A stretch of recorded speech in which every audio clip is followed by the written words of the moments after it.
서울의 한 의과대학 1학년인 김모군은 내년 초 공군 입대를 준비하고 있습니다.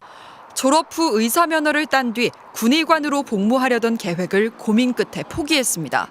3월 중에는 금방 끝날 걸로 생각이 되었지만 지금은 이제 언제까지 끝날지 알 수 없는 상황에서 이런 불확실함이 선뜻 다른 길을 택하기도 어렵고 주변의 의대 신입생 친구들도 군입대를 결심하거나 상위권 의대로 옮기기 위한 입시 준비에 들어갔다고 합니다.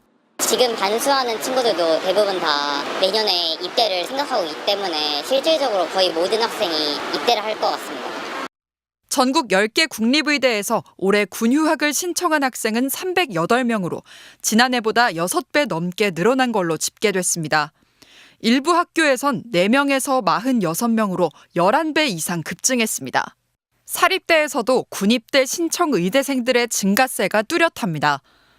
특히 내년 입학 정원이 크게 늘어나는 비수도권 의대의 경우 열악해질 교육 여건 걱정도 클 수밖에 없습니다. 지금 학교 상황 보면은 도저히 증원된 인원에 가르칠 수가 없는 그런 상황이기도 하고 그런 상황에서 교육을 받고 싶지 않다라는 생각도 들었던 것 같습니다.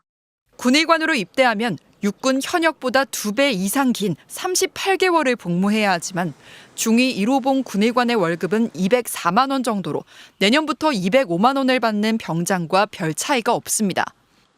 따라서 군의관이나 공보위에 대한 선호도가 이미 하락세였는데 정부의 의대 증원 강행이 기름을 부은 셈입니다. 복무기간과 처우가 안 좋은 곳에 군의관과 공보위를 마음대로 부리는 정부의 실망한 것이죠. 의대생들의 중도 군입대 행렬이 계속되면 매년 1,000명 안팎 충원되던 군의관과 공보위 수급에도 적신호가 켜질 수밖에 없습니다. 장래의 의사 수를 늘리려다 당장 의료 공백만 키울 거란 우려에 정부의 설명이 필요해 보입니다. MBC 뉴스 송서영입니다. 국제의학학술지 랜싯은 지난달 30일 서울대의학과 4학년 신동주, 신동진 학생이 기고한 6개월째 휴학 중인 한국 의대생들이란 제목의 글을 공개했습니다.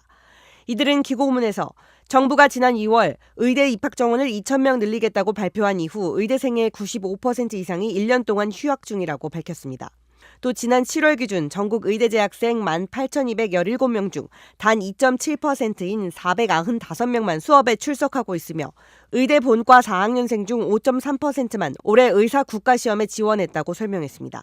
서울대의대에 올해 가을학기 개설된 전공 필수 강의 37개 수강 비율은 35.6%, 의정 갈등 이전인 지난해 가을학기 전공 필수 강의 36개 수강 비율 89.3%에 절반에도 못 미치는 수준으로 나타났습니다. 이들은 이 같은 상황이 장기적으로 의학 교육의 질 저하로 이어질 수 있다고 주장했습니다. 이들은 내년에는 신입생과 복학생이 함께 수업을 듣게 돼 1학년생 수가 2배로 늘어날 가능성이 있다며 이는 의학교육 인프라의 과부하를 일으켜 잠재적으로 교육의 질을 저하시킬 것이라고 지적했습니다. 그러면서 현재 진행 중인 한국 정부의 대응은 의학교육 시스템의 위기가 심화되고 있음을 의미한다. 높은 수준의 의료를 유지하기 위해선 긴급한 대처가 필요하다고 강조했습니다. 실제로 전국 주요 의과대학들이 2학기 개강을 했지만 수업 거부는 여전히 심각한 수준으로 나타났습니다. 인하대 의대는 전체 재학생 244명 중 6명만 수업에 참여했고 충남대는 600여 명 가운데 2학기 등록자가 20여 명, 충북대는 300여 명 중 13명만 수강 신청을 한 것으로 확인됐습니다. 전국의대학부모연합도 입장을 내고 의학교육의 체계와 실상을 모르는 공무원들이 불러온 이 사태에 의대생들과 전공의들은 절망하고 있고 지켜보는 학부모는 피를 토하는 심정이라고 밝혔습니다.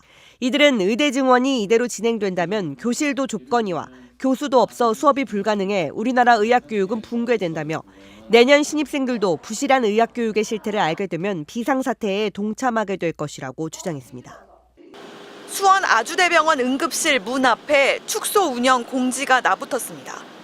경기 서남권의 중증 응급 환자들을 맞는 권역 응급의료센터지만 한계에 도달한 겁니다. 모레 이후 매주 목요일 아침 7시부터 24시간 동안 16세 이상의 성인 환자는 심정지 같은 최중증 환자만 받겠다는 겁니다. 이 병원에선 응급의학과 전문의 14명 중 의대 증원 사태 이후 3명이 사직했고 최근 추가로 4명이 경무를 호소하며 사직서를 제출했다 보류한 상태입니다. 또 다른 권역 응급의료센터인 서울 이대 목동병원 역시 매주 수요일 야간에 신규 환자를 받지 않기로 했습니다. 역시 의사가 8명뿐이라 정상 운영이 어렵단 겁니다. 365일 24시간 팀을 나눠서 일을 하고 있기 때문에 단지 1명, 2명의 결손이라 하더라도 남은 사람들이 그걸 커버를 할 수가 없어요. 어젯밤에 일했는데 낮에 또 일 못하지 않습니까? CPR 말고는 못 받는다라는 것은 문 닫는 것과 똑같습니다.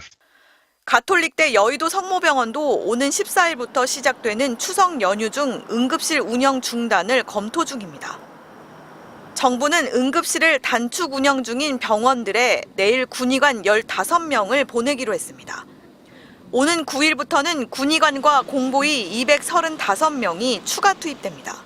이분들이 이제 배치가 되게 되면 그때 거기 따라 가지고 적절하게 당직표를 구성해서 운영하는데 좀 더 도움이 될 것이라고 이제 생각을 하고 있습니다. 정부는 응급실의 이딴 운영 차질이 전공의 공백에 따른 현장 인력의 피로도가 누적됐기 때문이라고 강조합니다.